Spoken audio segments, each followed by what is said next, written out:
All right. Welcome to another episode of How Do I File?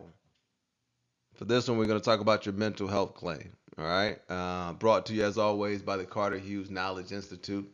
Uh, Today, how do I file my mental health claim? All right. So, what we'll do, as always, we'll talk about the types of evidence that satisfy that in service event element. We'll also show you what needs to be in your medical record so you can get that rating. And then we'll talk about the nexus of it all. All right. And as always, thank you all for the support. Thank you for purchasing the products and the courses. Thank you for downloading the tools. And most importantly, thank you for the feedback. Right, we have updated that disability claims tracker. We got some requests for some additional information being on there, making sure we capture certain things, and that's kind of what all this is about, right? We're going to continue to improve these tools, continue to put them out there for you guys. You give us the feedback, we continue to improve it. Each one teach one, and it just goes on and on and on, right? We do this for you.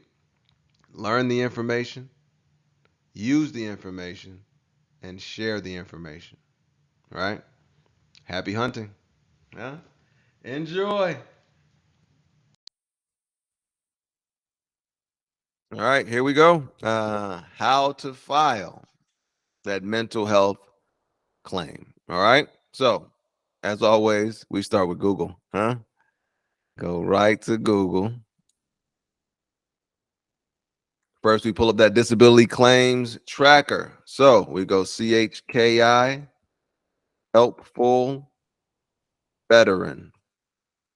And that'll take us to the site, the Carter Hughes Knowledge Institute, to that helpful veteran section.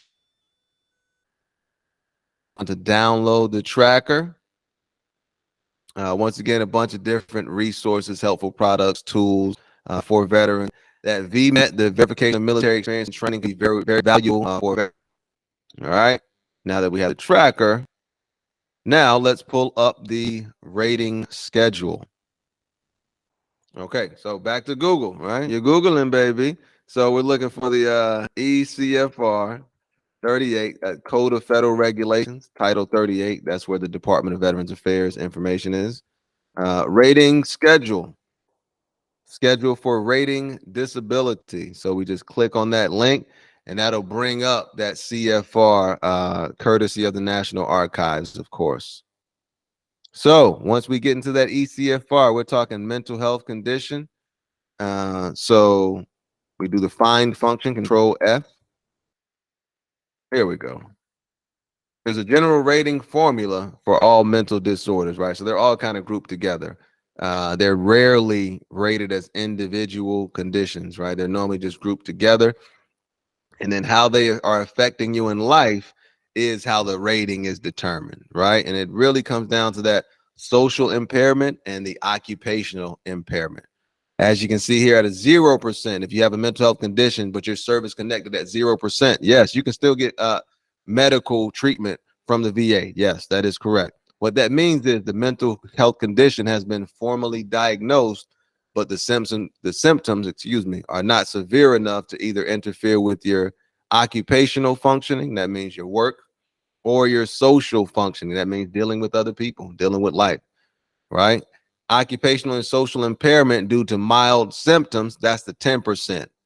30% is occupational and social impairment with occasional decrease in work efficiency and intermittent periods of inability to perform occupational tasks, right? This is when you're calling out from work, maybe you have to take a break, right? I just need to take a break mentally just to kind of gather myself. And then you see as the symptoms continue to kind of amplify and get worse, those ratings go up. 50% occupational and social impairment with reduced reliability and productivity, right? Calling out of work a lot more often.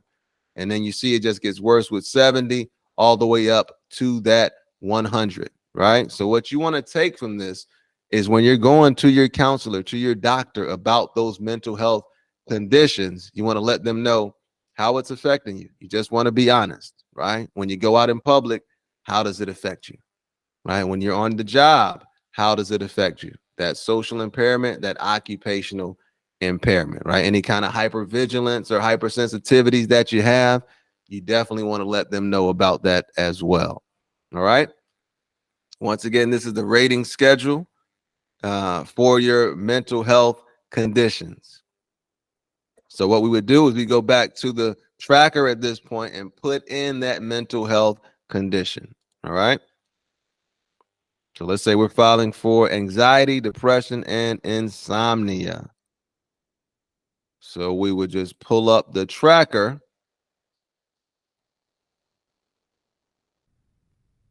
Okay, so anxiety. Wow, if I could spell, that would be nice. We have spell check though, so we're good. Anxiety, insomnia, and depression. I'm a word guy too, but yeah, I misspell stuff a lot of times. All right. And then we have the in-service event or diagnosis. That could be some kind of traumatic experience, car accident, right? If it took place while you were on leave, you can still file for it. There was some kind of traumatic event that took place while you were on leave and you have a condition that resulted from it. Yes, you can file for that, right? In situations like MST, where there may be no documented evidence, a report may not have been filed. In that situation where you don't have evidence of the in-service event, you can still use testimony.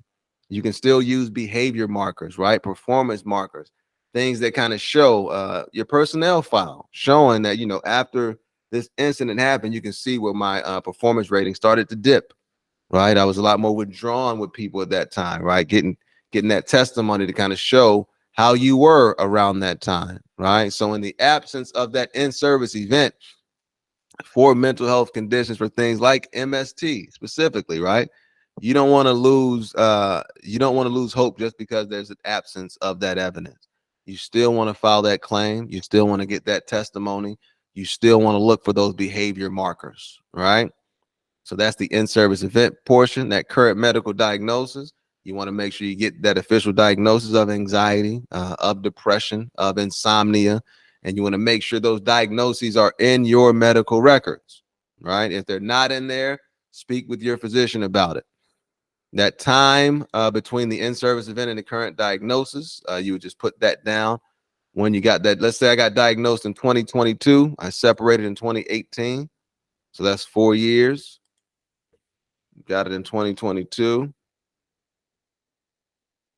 Separated in 2018. That event took place in 2016. Right. So you want to police report for that event.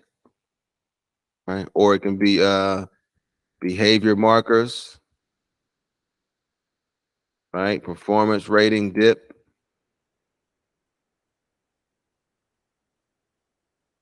Right. Your work performance could have dropped down. Right. You can speak to your supervisor or anyone who worked with you around that time.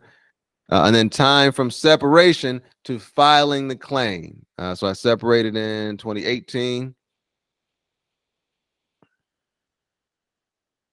filing in 2023. So that's 5 years. So I've had 2 doctor visits down there about the conditions. And do we have a nexus letter? As of right now, no. But we may need one, right? No. We may need. All right, but you want to be considering all these things as you're filing the claim, right? And then when you speak with your rep, they can give you a better idea. If your claim gets denied because you don't have a nexus, when you bring that nexus and produce that nexus, you should not lose your date, right? Because the only thing missing was the nexus. That means you had the in-service event. That means you had the current medical diagnosis. The only thing missing was that nexus. So you shouldn't lose your date if that is the case. Once again, you're capturing that condition that you're filing for or the conditions, mental health in this case, anxiety, insomnia, and depression. You want to capture that in-service event, right, or in-service diagnosis. You want to capture that current medical diagnosis with the date of that diagnosis. July. What in the world is this?